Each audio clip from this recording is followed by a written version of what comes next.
नमस्कार. मी भाग्यश्री फाटक. मार्केट आणि मी हा सोप्या मराठीतून शेअर मार्केट समजावून सांगण्याचा माझा एक उपक्रम आहे. आपण भाकरीच्या खेळाची गोष्ट लहानपणापासून ऐकतो. तुमचा खेळ होतो, पण जे पाण्यात जीवजंतू असतात त्यांचा जीव जातो. तशीच आत्ताची ही कथा झाली आहे. ट्रम्प म्हणत आहेत की 48 तासाची मुदत दिली आहे पॉवर प्लॅन्टवरच्या. त्या मुदतीत जर हे झालं नाही, माघार घेतली गेली नाही, तर पॉवर प्लॅन्टवर हल्ला करू. नंतर काल ही 48 तासाची जी मुदत होती ती म्हणे चर्चा एकदम चांगल्या याच्यात चालली आहे, त्यामुळे आता ही मुदत 5 दिवसापर्यंत वाढवली. इराण म्हणतं काहीही चर्चा झाली नाही, आम्हाला काही जिंकायचं नाही, आम्हाला फक्त आमचा बचाव करायचा आहे. अमेरिका म्हणतं आम्ही त्यांना अणुबॉम्ब बनवू देणार नाही. इराण म्हणतं आम्हाला बनवायचेच नाही आहेत. या सगळ्या गोष्टीमध्ये जगावर याचे परिणाम होतात. आणि इराण सांगतच आहे की शेवटच्या श्वासापर्यंत आम्ही लढत राहू आणि आमच्यावर लादलेले निर्बंध नाहीसे झाले पाहिजेत. आता ते सांगतात स्ट्रेट ऑफ हार्मुसमध्ये आम्ही आमच्या अटी लावू, आमचे नियम लावू, कारण ते आमचंच आहे. आणि त्याच्यावर त्यांनी जवळजवळ टोल कलेक्शनला सुरुवात केली आहे असं म्हटलं तरी चालेल. म्हणजे कदाचित टोल कलेक्शन हा शब्द विचित्र होतो, पण जी जहाजं अडकली आहेत त्यांच्याकडून त्यांनी पैसे गोळा केले आहेत. भारतावर त्याचा परिणाम फार कमी प्रमाणात होतो आहे. पण एकच गोष्ट की ब्रिटनने आता त्यांच्या इकडचा एअरबेस अमेरिकेला वापरायला परवानगी दिली आहे. या लोकांना वाटत होतं की इराणची मिसाईल इथपर्यंत पोहोचणार नाहीत कारण अंतर जास्त आहे, पण ती मिसाईल 4000 ते 4500 किलोमीटर अंतरावर पोहोचली. भारताच्या दृष्टीने बघायचं झालं तर भारत जॉर्डनकडून फर्टिलायझर्स घेतो, अर्जेंटिनाकडून गॅस घेतो, अमेरिकेकडून LNG घेतो, रशियाकडून क्रूड घेतो, इराणकडूनही क्रूड घेतो. त्यामुळे आपल्याला एवढी म्हणावी तितकी या युद्धाची झळ आपल्यापर्यंत पोहोचत नाही. म्हणजे आपण कसं म्हणतो, विस्तव एकटा पेटवतो, त्याला त्याच्या धगीचा अंदाज येत नाही, पण इतरांना मात्र त्याची धग किंवा त्याची झळ सोसावी लागते. आता त्याने हा 5 दिवसाचा जो काळ आहे तो खरेदी केला असंच म्हणायला पाहिजे. मार्केट मॅनिप्युलेशन करण्याचा यामध्ये अधिक दृष्टिकोन दिसतो. क्रूड 92पर्यंत गेलं होतं, 90-92, आणि आता पुन्हा सकाळी पाहिलं तर 102.94, 103, 104च्या आसपास क्रूड आहे. त्याचबरोबर बॉन्ड यील्ड 4.35 आहे आणि डॉलर इंडेक्स 99 आहे. बॉन्ड यील्ड जिथपर्यंत कमी होत नाही तिथपर्यंत खऱ्या अर्थाने काही घडलं नाही असंच आपल्याला लक्षात घ्यावं लागतं या सगळ्या भानगडीमध्ये. पण काही का असेना, मार्केटमधल्या लोकांचा मतलब काय असतो? पैसा कमवायचा, विधिनिषेध दुसरा कुठलाही नाही. तसं काल दिसलं. काल अमेरिकन मार्केटच्या प्री ओपनमध्ये बरीच उलाढाल झाली आणि बऱ्याच लोकांनी, ज्यांना पैसे कमवता येत होते त्यांनी भरपूर पैसे कमवले असावेत असा एक अंदाज येतो.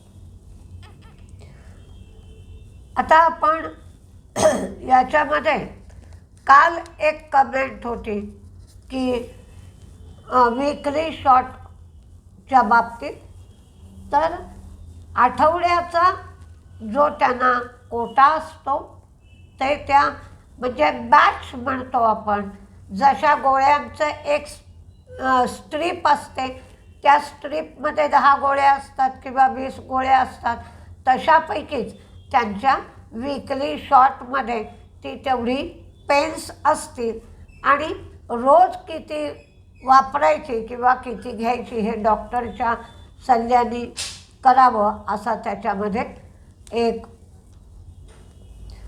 अंदाज आला. म्हणून मी त्यांना सांगितलेलं मला हा अंदाज आला आहे तर तुम्ही साईटमध्ये बघा. दुसरी एक कमेंटमध्ये होती की तुम्ही चांगले शेअर घ्या सांगता, तर चांगले म्हणजे कुठले शेअर? खरं सांगू का, तुमच्या अपेक्षा अशा असतात की मी शेअरची नावं सांगावीत. शेअरची नावं सांगितली तर तो किती रुपयाला घ्यावा हे सांगावं आणि मग किती रुपयाला विकावा हेही सांगावं. फायदा झाला तर आमचा आणि नुकसान झालं तर तुमच्यामुळे झालं. या काही भानगडीत मला पडायचंच नाही. मी फक्त शिकवते.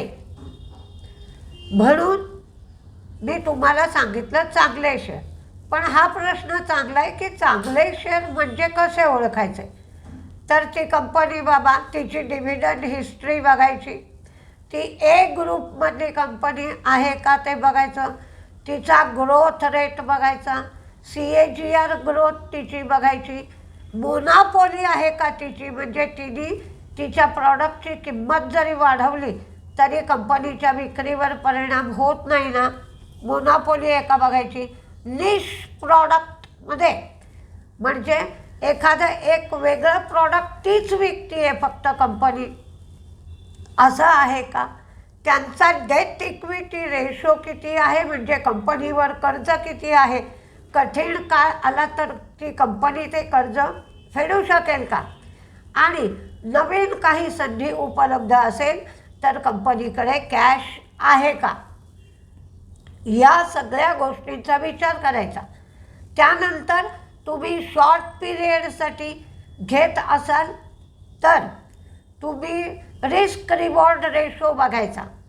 म्हणजे महिन्याभरासाठी घेत असाल तर महिन्याची हाय प्राईस आणि महिन्यातली लो प्राईस बघायची, लो प्राईसच्या जवळ घ्यायचा. तुम्ही आठवड्यासाठी घेत असाल तर आठवड्याचाही तसाच हिशोब करायचा.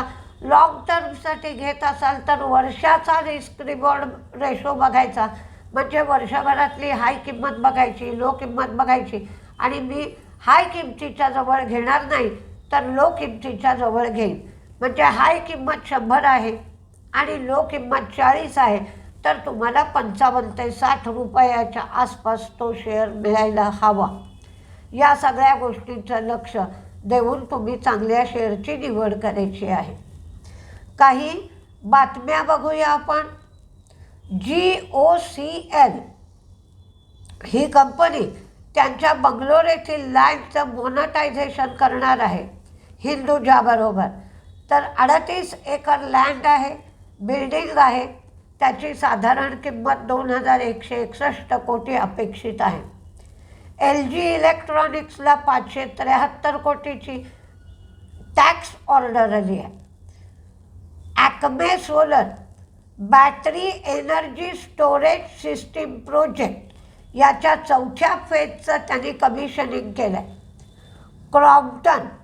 क्रॉम्प्टनला ISO सर्टिफिकेशन मिळालं आहे. आज GSP क्रॉप सायन्स आणि राजमार्ग इन्फ्रा याचं लिस्टिंग होणार आहे. GSPL म्हणजे गुजरात स्टेट पेट्रोनेट यांना 38 कोटीची टॅक्स डिमांड नोटीस. DCXला 14 कोटीची ऑर्डर मिळाली आहे, छोटीशी का होईना पण ऑर्डर आहे. ई-पॅकला पुन्हा 29 कोटीची टॅक्स नोटीस. GR इन्फ्राला 2440 कोटींची ऑर्डर बिहार साठी मिळाली आहे. विप्रो साऊथ कोरियामध्ये ते व्यवसाय वाढवणार आहेत. PVR यांनी नवी दिल्लीला 3 स्क्रीनचं मल्टीप्लेक्स सुरू केलं आहे. आता त्याची संख्या 1802 झाली आहे एकंदरीत. GNG इलेक्ट्रॉनिक्स यांनी ICICI बँक आणि ॲक्सिस बँकेबरोबर करार केला आहे. NBCCला 58 कोटीची वर्क ऑर्डर मिळाली आहे. कोल इंडिया ही तिच्या आर्मला 3160 कोटीची कॉर्पोरेट गॅरंटी देईल आणि महानदी कोलफील्डमधला 25% स्टेक OFSद्वारे कोल इंडिया विकेल. IRFC हिंदुस्तान उर्वरक आणि रसायन लिमिटेडला 12,842 कोटींचा रिफायनान्सिंग सपोर्ट IRFCने दिला आहे. बिर्ला कॉर्प कंपनीच्या आर्मनी कुंदनगंज युनिटमध्ये 3री प्रोडक्शन लाईन टाकली आहे. त्यामुळे त्यांची कपॅसिटी 21.4 मेट्रिक टन झाले. DMart भोपाळला नवीन स्टोअर उघडलं आहे. आता स्टोअरची संख्या 467 झाली. IRB एकास एक बोनसची रेकॉर्ड डेट 1 एप्रिल ठरवली. इलेक्ट्रॉनिक्स मार्ट दिल्ली येथे त्यांनी नवीन स्टोअर उघडलं आहे. इंडिगोचं जे फेअर होतं एअरफेअर याच्यावर एक मर्यादा सरकारने घातली होती, कॅप घातली होती. तर त्यांनी तक्रार केली की क्रूडचे भाव खूप वाढत आहेत, तर सरकारने ही कॅप काढून टाकली आहे. RVNL OFSद्वारा 10% स्टेक त्यांचा विकू शकेल. 2023मध्ये त्यांनी 5.23% स्टेक विकला होता. सरकारचा स्टेक याच्यात 72.84% आहे.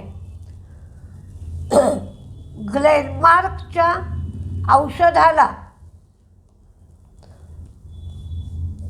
US FDAकडून परवानगी मिळाली. क्लोरोझोमाझाईन हायड्रोक्लोराईड या औषधाला ही मंजुरी मिळाली आहे.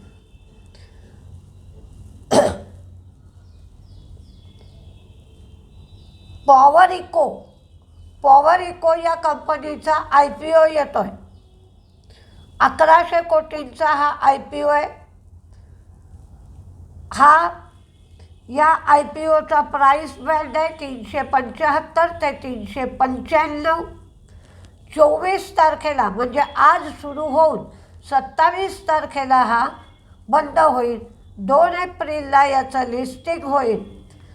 डिझेल जनरेटर यांची लॉट साईज आहे 37 शेअर्स आणि wind power diesel generator set हे तयार करतात. त्यांचं earning per share post IPO 16.16, pre IPO 16.16 आणि पोस्ट IPO 21.26 आहे. किलिच ड्रग्सनी एकास एक बोनस दिला आहे. त्याची 24 मार्च म्हणजे आजचीच रेकॉर्ड डेट आहे. ॲस्ट्रल कंपनीच्या आर्मला मल्टीपोर्ट वॉटर आउटलेटसाठी सरकारकडून पेटंट मिळालं आहे.